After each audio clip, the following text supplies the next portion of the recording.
Today my family and I arrived to Egypt, fleeing conflict and persecution.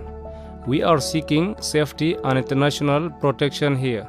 Protection means being received in a place where we will be safe and not forced to return against our will to a place where our life or fundamental rights will be at risk.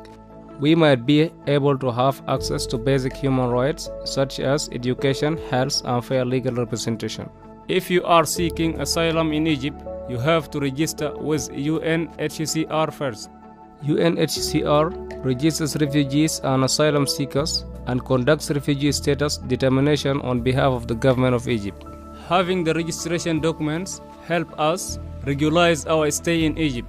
The registration documents also facilitates access to education, health, legal assistance and other services provided by the UNHCR and its partners.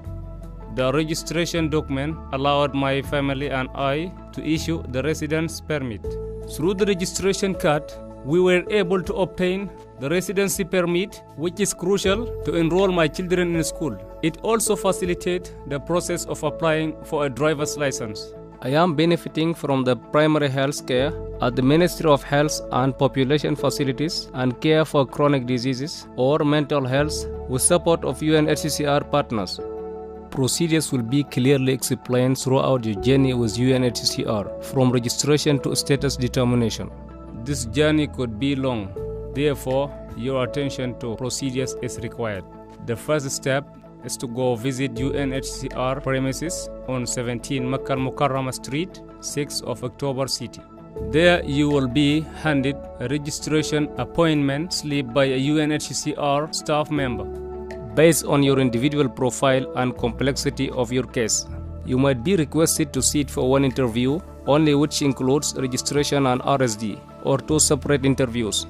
You should prepare the following original documents, if available, prior to your appointment: passports and all available identification cards such as driver's license or other civil documents, marriage certificates, death certificates to any member of the family if applicable, education certificates, high school diplomas and or university degrees, proof of previous registration with UNHCR in other countries if any, military service certificates, 2 passport-size photographs of each member of the family with a white background, and most importantly, your appointment slip.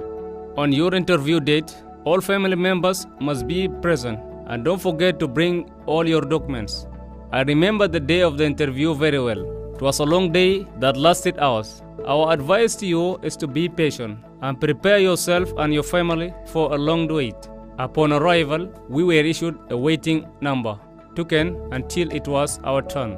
All documents were checked by the UNHCR staff member. We were given another token. We waited until one of the UNHCR staff called our number. Once our number was called, we were guided by a UNHCR staff member to register and take photos of the whole family. The whole family also underwent iris scan, except for our baby because he is under 4 years old. During the interview, we were asked about our personal information such as name, country of origin, background, nationality, occupation and education, reasons for leaving the country of origin, relatives, registration at any other UNHCR office, and other questions. Our interview ran smoothly.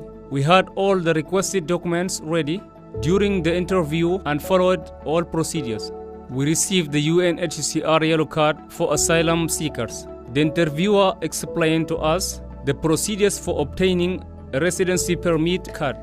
We also received an information booklet that illustrates how to access services available in Egypt and contact information of UNHCR partners. Some asylum seekers did not have their original identity papers, such a certificate of asylum application known as the white paper was issued. It does not enable its holder to obtain a residency permit, but serves as proof of an asylum application in Egypt that is pending consideration for refugee status determination with the UNHCR office. Based on this white card, the holder will be granted international protection considerations. It is valid for 6 months, so make sure to renew it before its expiry date.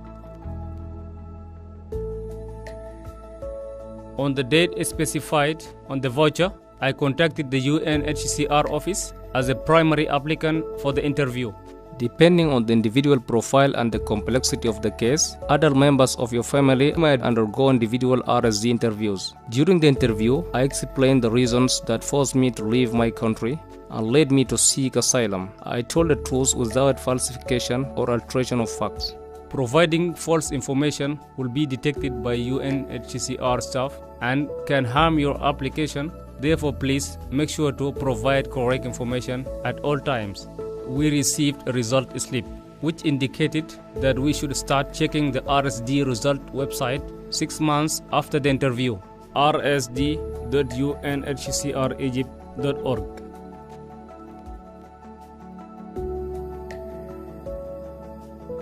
The result appeared. I went to UNHCR 6th of October office with the registration cards and official identity documents. We were notified of our recognition by a UNHCR staff member and were issued a blue card. We were recognized as refugees. So we received the UNHCR blue card, meaning that we enjoy refugee status and are under the protection of the Egyptian government. All refugees get notified when their results are out by SMS. They visit the main building and are informed of the result, whether they are approved or rejected. In case of a rejection, they receive a letter explaining how they can appeal and on which grounds. Asylum seekers who were not recognized as refugees have the right to appeal only within a period of 30 days. Appeals filed after this period will not be considered. Free legal aid providing NGOs can assist you in submitting your appeal application. The applicant can visit UNHCR 6th of October office to file an appeal, and a staff member will explain the procedure. Accepting an appeal means you have obtained the refugee status. If your appeal is rejected, you will be notified in a written document and your case will be closed.